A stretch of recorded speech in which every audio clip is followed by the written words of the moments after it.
አቶ ኡስማን ስሩር ማን ናቸው? እኔ ገብሬ ልጅ ነኝ። ኡስማን ማን ነው? ኡስማን ኢትዮጵያ ነው። ኡስማን ኢትዮጵያዊ ነው። ኡስማን ገበሬ ነው። ከኔ ከሰራ 3 ነገሮችን መያዝ አለብህ። ከናንተ አስወግዱ ነው። ስንፍናን፣ ውሸትን፣ ሌብነትን አስወግድ። 3ቱ ካሉ ጸረ ሰው ናቸው። በሀገራችን አንዳንድ አካባቢዎች ገበሬ ማለት ስድብ ተደርጎ አም ፋርመር ሲለን እኔ ስለማኝ ፕራውድ አጠይቀኝ። ረመዳን በኃላፊነት ጊዜ ረዳል ፈጥር ከኃላፊነት በኋላ በጣም ከባድ ነው።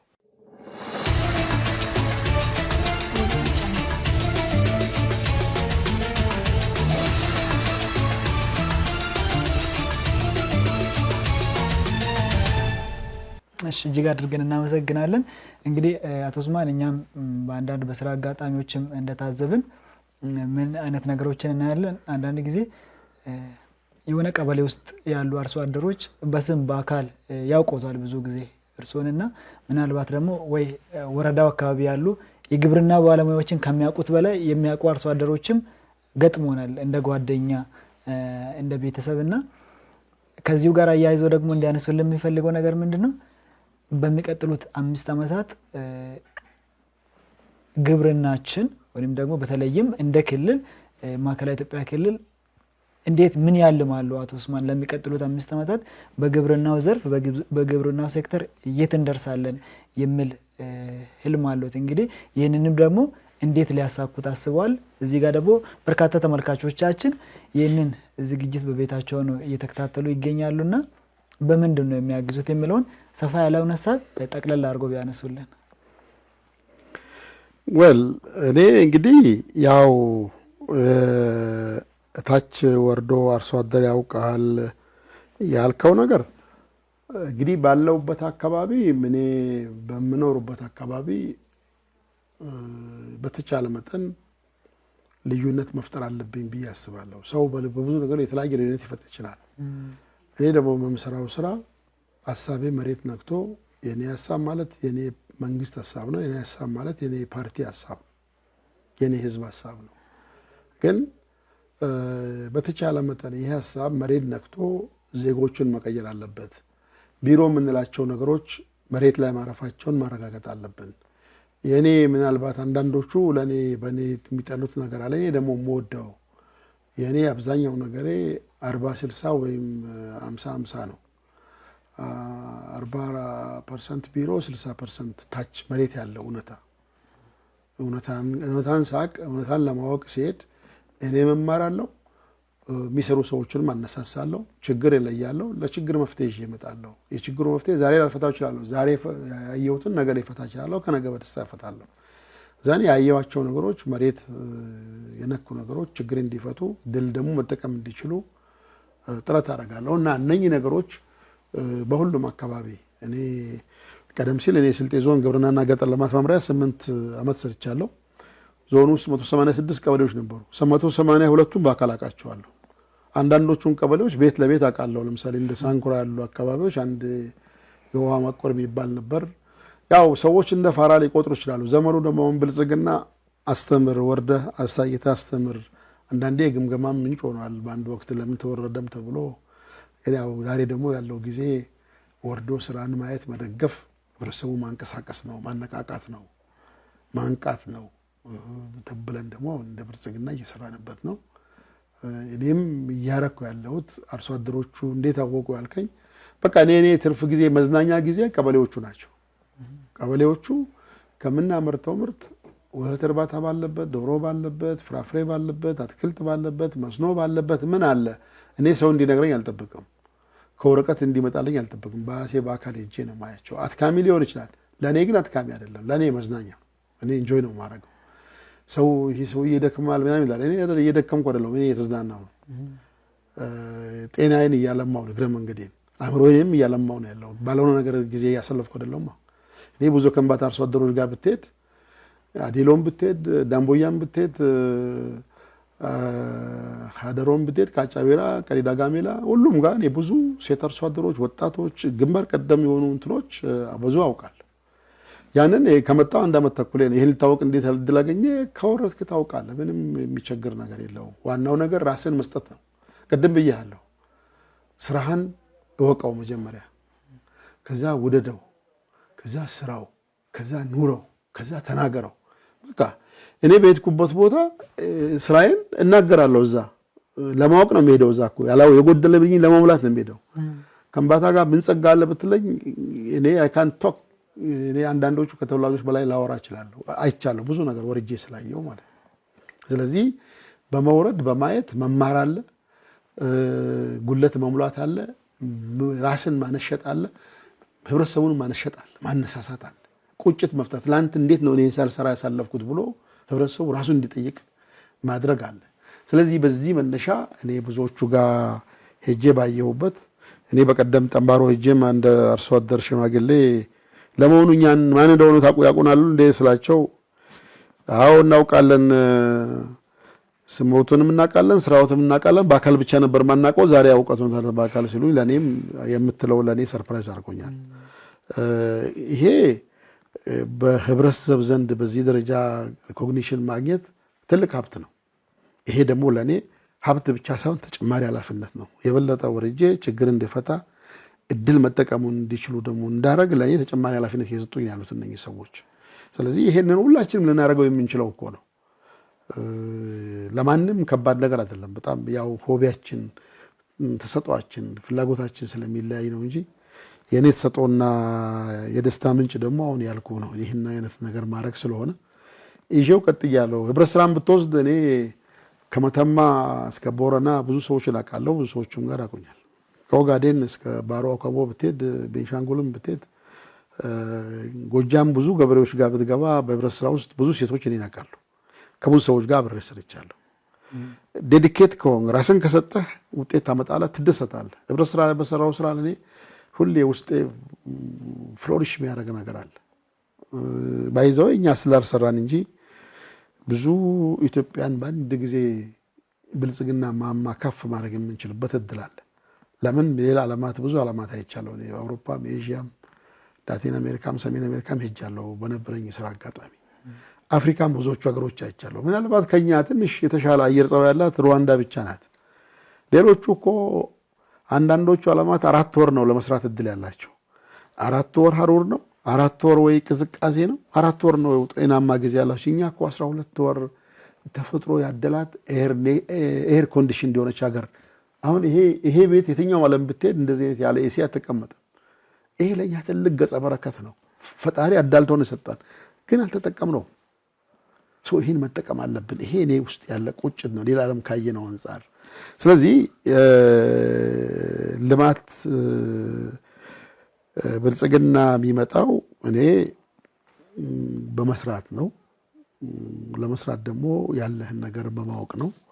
እኔ ስወርድም አካባቢዎችን ለማወቅ አካባቢዎች ሳውቅ እድሎችን ለመጠቀም ችግሮችን ለመፍታት ዘንድ ህዝቡንም ለማነሳሳትና በዚህ መነሻ ነው እና አሁን እኔ ወደ ማዕከላዊ ኢትዮጵያ ስንመጣ ምን ያልማሉ ካልክ እኛ ያስቀመጥናቸው ክልላችንን ጸጋ ማዕከል አድርገን ያስቀመጥናቸው ውጥኖች አሉ። በግብርና ሴክተሩ እነኚህን ውጥኖች እነዚህን ትልሞች ሁሉም አውቋቸው ዓላማቸውን ተረድቶ አቅሞችን አስተባብሮ ተግብረናቸው ድህነትን የምግብ ሉዓላዊነትን ያረጋገጠ ድህነትን ያሸነፈ ቤተሰብ ወደ ብልጽግናው ማማ ከፍ ያለ ቤተሰብ ከፍታ የጀመረ ሁሉም በአንድ ጀንበር ከፍ ብሎ ያልቅ ወደ ከፍታው ጉዞ የጀመረ ጉዞ ላይ ያለ ሀዲድ ውስጥ የገባ ድልድይ ውስጥ መሻገር የጀመረ ቤተሰብ ማህበረሰብ ክልል ማየት ነው የምንፈልገው። ምን አድርገን ክልላችን የብዙ ጸጋዎች ባለቤት ነው። የመጀመሪያው ጸጋ ህዝባችን የማዕከላዊ ኢትዮጵያ ህዝብ ኢንተርፕረነር ነው። አሁን መንግስታችን እኮ ኢንተርፕረነር መንግስት ነው። ሀብትን ጸጋን የሚለይ ጸጋን የሚያለማ ሀብት የሚፈጥር ሀብት ፈጥሮ ተደማሪ ሀብት እንዲፈጠር የሚያደርግ ነው። ማዕከላዊ ኢትዮጵያ እኮ በመላ ኢትዮጵያ ብታያቸው ማዕከላዊ ኢትዮጵያ ብሔር ብሔረሰቦች ለብዙ ቦታ እርሾ ናቸው። ወይ ቢዝነስ ፈጠራ ወይ ስራ ፈጠራ ወይ ስራ በመስራት ወይ ኢንተሌክቹዋል አቅማቸውን በመሸጥ በብዙ ነገር ላይ ውስጥ ታያቸዋል እርሾ ሆነው። ይህን ጸጋችን ተጠቅመነው የእኛን ኢንተርፕረነር ሶሳይቲ የተፈጥሮ ጸጋ፣ የአየር ንብረቱ፣ አፈሩ፣ ዝናቡ፣ ያለን ውሃ ብንጠቀመው አሁን የጀመርነው በ5 ጊዜ እንግዲህ ከ3 ወደ 5 እርሻ ወቅታችን እያደገ መጥቷል። ስለዚህ ግብርናችን አዘምነን ምርትና ምርታማነት አሳድገን ውሃን ተኮር የሆነ በአንድ ጊዜ አንዴ ሳይሆን በአመት 4 5 የሚያመርት ህብረተሰብ ፈጥረን ከዛ በኋላ ድህነት ከኛ ቀዬ ጨርቃን ጠቅልላ ወደ ምትፈልግበት ትሄዳለች። ኢትዮጵያ ውስጥ ነው፣ ከኢትዮጵያ ውጭ ወደ ፈለገችው ትሄድ። እኔ ማየት ማለመው ያስቀመጥናቸው በግብርና ሴክተሩ 6 ምሰሶዎች አሉ። አሁን የሚዲያ ብዙ ስለሚሰማው ምሰሶዎቻችን ሁሉም ማወቅ አለበት። ሚዲያም ማወቅ አለበት፣ ኦርዲነሪ ዜጋው ማወቅ አለበት፣ ባለሀብቱም ማወቅ አለበት፣ ምሁሩ ማወቅ አለበት። ሁሉም ስለሚመለከተው ሁሉም ሊሰራ ስለሚችል ኮንትሪቢዩት ሊያደርግ ስለሚችል ማለት ነው። የመጀመሪያው ምሰሶችን የምግብና ስነ ምግብ ዋስትናን በቤተሰብ ደረጃ ማረጋገጥ ነው። የሁሉም ነገራችን መነሻ እኛ ቤተሰብ ነው። ሁለተኛው ምሰሶ ሁሉም ጸጋ ተጠቅመን አልምተን የገቢ ምርትን የሚተካ ምርት ማምረት ነው። አሁን እኛ ከምባታ ወተት በቱቦ መቅዳት የሚቻልበት እድል መፍጠር ይቻላል። በአንዳንድ ቀበሌዎች 99% የወተት ዝርያ ማሻሻል ስራ የተሰራበት ነው። በአንዳንድ ወረዳ ከ85% በላይ ደርሰናል። በዞን ደረጃ ከ58% በላይ ነን። እንደ ሀገር እኮ ከ5% በታች ነን። ከምባታን ወተት የተረፈረበት ምድር ማድረግ ይቻላል።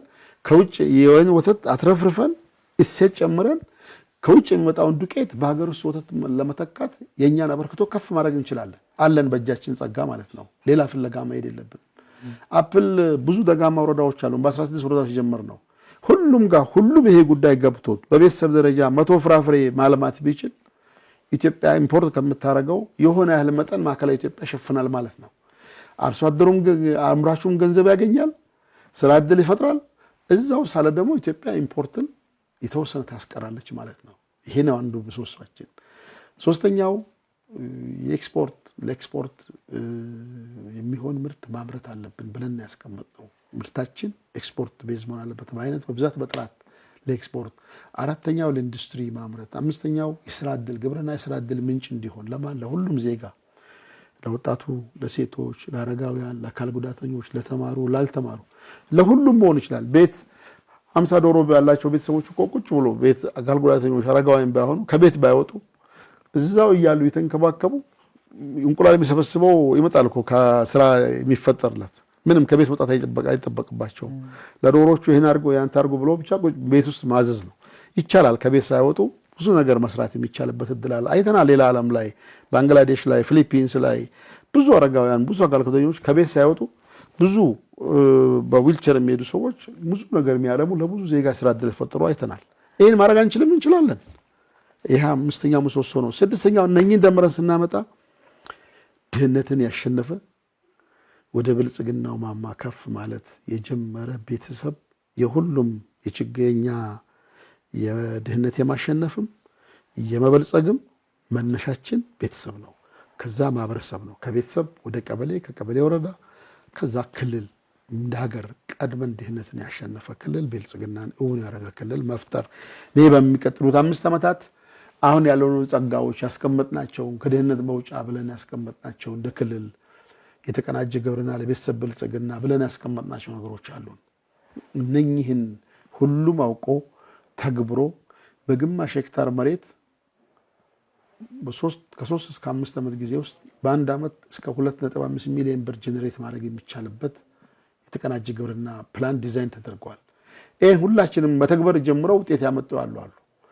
ይሄን ሁሉም እንዲተገብር የማድረግና ከዛ በኋላ እንግዲህ የሆነው ያህል ከድህነት ወጥቶ ወደ ብልጽግና ማማ ከፍ ያለ ወደ ማማው ለመውጣት ጥረት እያደረገ ያለ መተግበር የጀመረ ያው በተለያየ ደረጃ ሊሆን ስለሚችል ሁሉም በአንድ ደረጃ ስለማይሆን እኔ ማልመው ይሄንን ነው። ብቻ ከድህነት የተላቀቁ ቤተሰቦች ተደምሮ ደግሞ እንግዲህ የምንለው አለንና ግሪን ክሊን ፕሮስፐረስ ፋርመርስ ቪሌጅ አረንጓዴ ጽዱ የብልጽግ አርሶ አደሮች መንደር ማየት ፈልጋለሁ። እንግዲህ የአብነትን መንደር ካያችሁት የዛ ተምሳሌት ነው። አረንጓዴ ጽዱ የብልጽግ አርሶ አደሮች መንደር ሲባል መንደራቸው መንገዱ ብቻ አይደለም ጽዱ የሚሆነው። ቤታቸው ስትገባ ዶሮች አሉ፣ ወተት ላሞች አሉ፣ በጎች አሉ፣ ፍየሎች አሉ። ጓሮ ስትጠጣ የንብ ቀፎ አለ፣ መቶ ፍራፍሬ አለ፣ እንሰት አለ፣ አትክልት አለ፣ ስራ አለ፣ ቡና አለ፣ ሌሎች ቅመማ ቅመሞች አሉ። ይሄ ያለበት ጓሮ ማለት ነው። ይሄ ያለበት ጓሮ ሚሊዮኖች የሚፈጠርበት ግብርና ቢዝነስ ይሆናል ማለት ነው።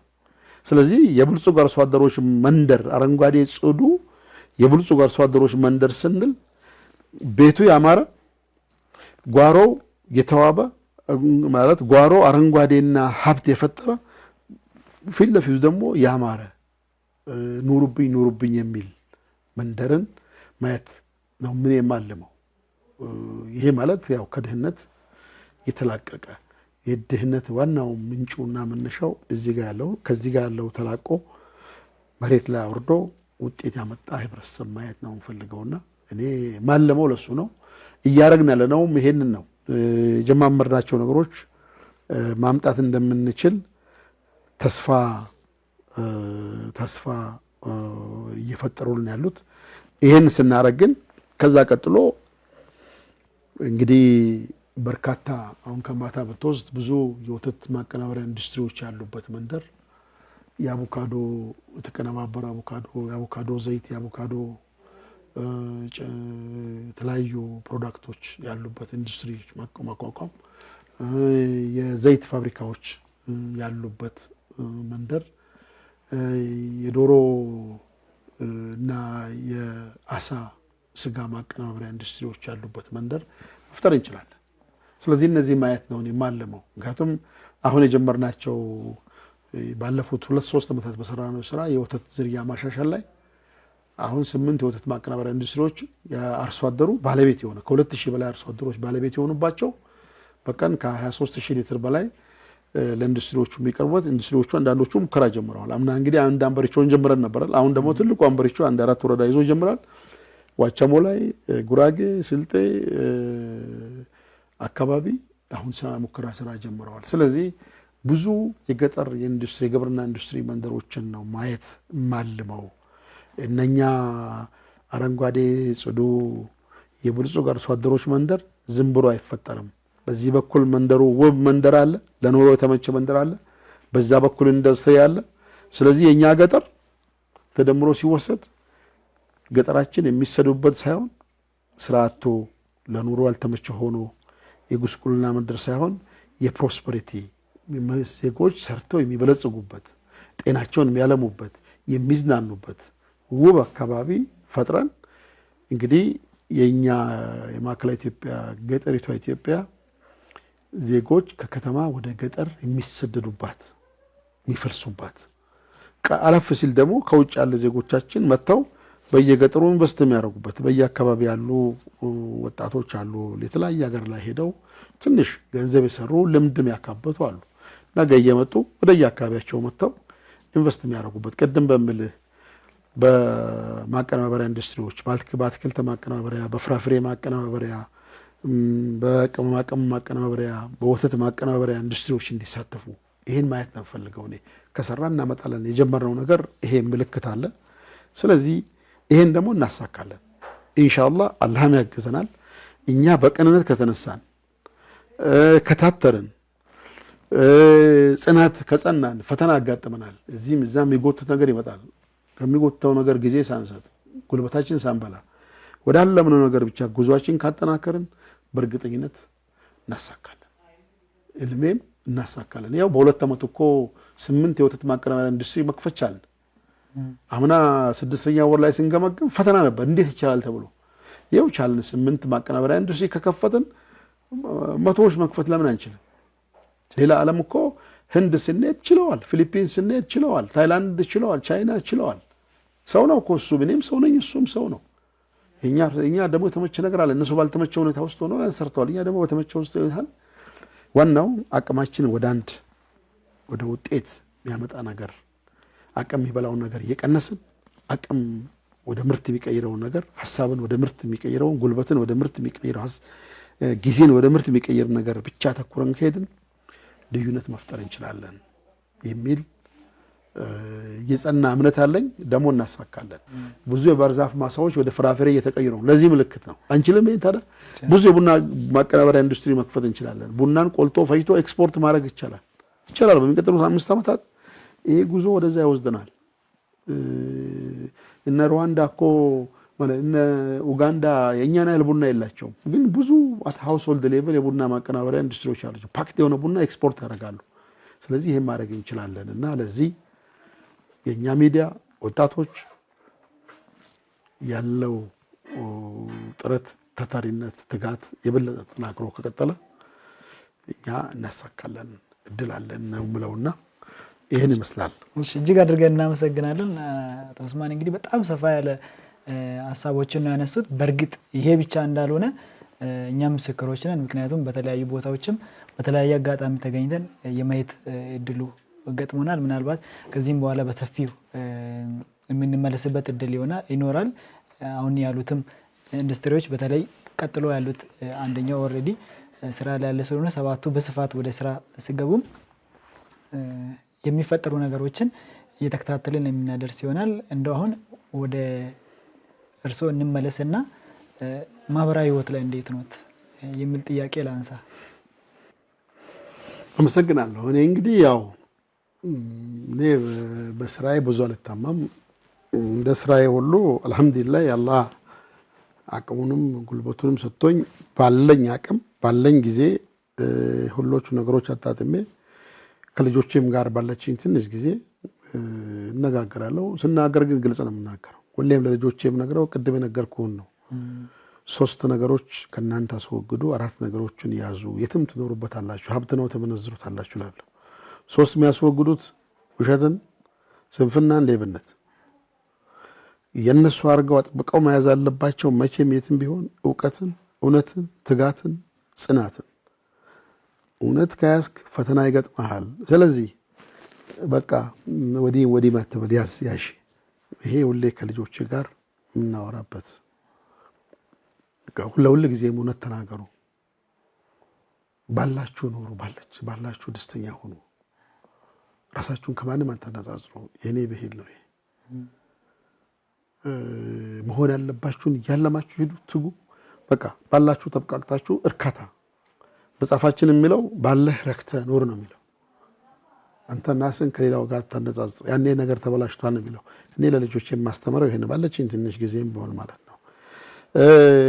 በተረፈ እኔ ባለችኝ ትንሽ ውስን ጊዜ ከስራ ውጪ ባለች ጊዜ አጣጥሜ ነው የምኖረው። አራስ ጠይቃለሁ፣ የታመመ ጠይቃለሁ፣ ለቅሶ ደርሳለሁ፣ ቀብር አለ ከተባለ ሄዳለሁ።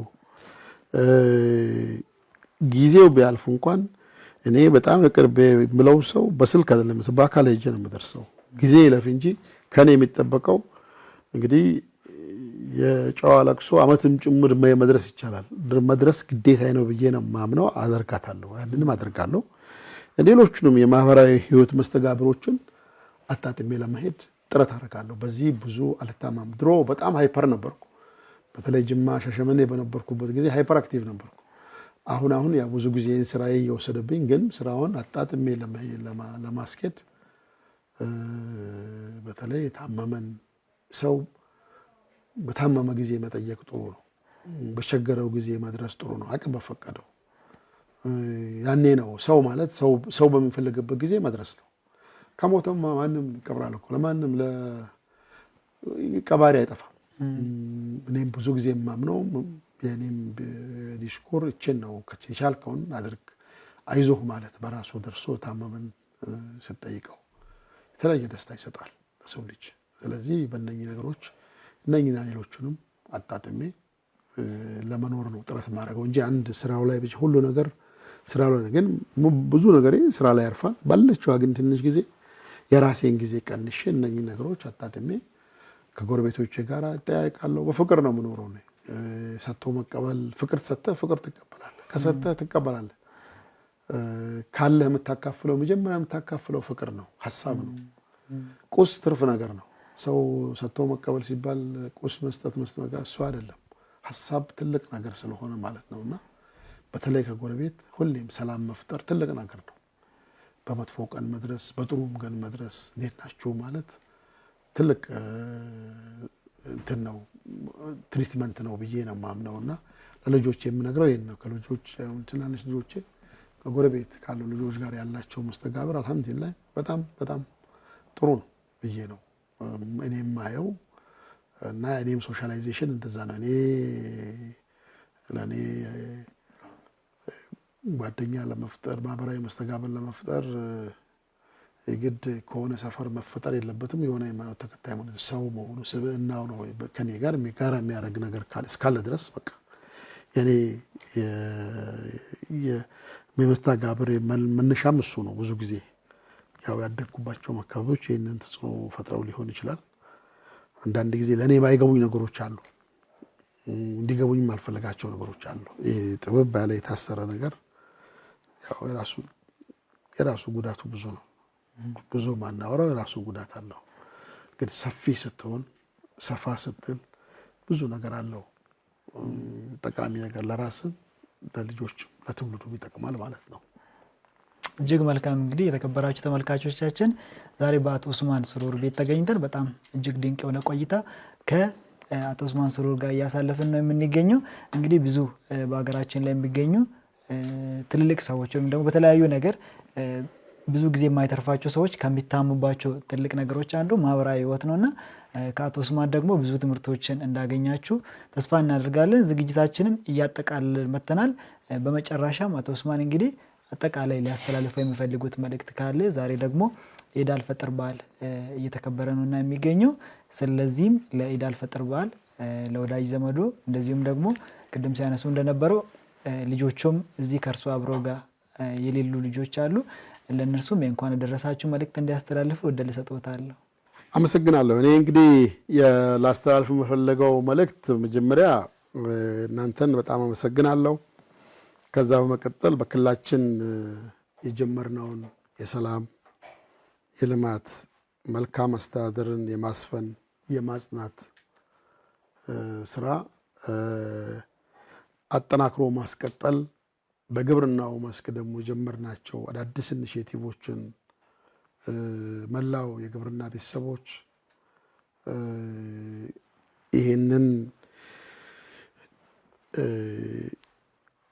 መልካም ጅማሮ ውጤታማ ጅማሮ ዳር በማድረስ የግብርናውን ዝማኔ በማረጋገጥ ድህነትን አሸነፈ ቤተሰብ ለመፍጠር የጀመርነውን ጉዞ እንዲሳካ ሰላም የሁሉ ነገር መሰረት ነው። መልካም አስተዳደር የሁሉ ነገር መሰረት ስለሆነ ክልላችንም መንግስት እንግዲህ የክልሉ መለያ አንዱ አንጻራዊ ሰላምን ማስፈንና ወደ ፍጹም ሰላም ማምጣት ነው። ሰላም ካለ በዓለም ማክበር ይቻላል። ሰላም ካለ ልማትን ማምጣት ይቻላል። አብሮነትን ማምጣት ይቻላል።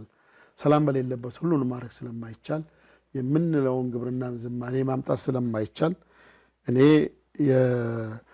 የሰላም ጉዳይ የሁላችንም ጉዳይ ሆኖ ሁሉም የግብርና ቤተሰቦችም ሌሎችም የህብረተሰብ ክፍሎች ለሰላም ያለንን አበርክቶ ሁላችንም እንደ ዜጋ በጋራም በግልም ሰላማችን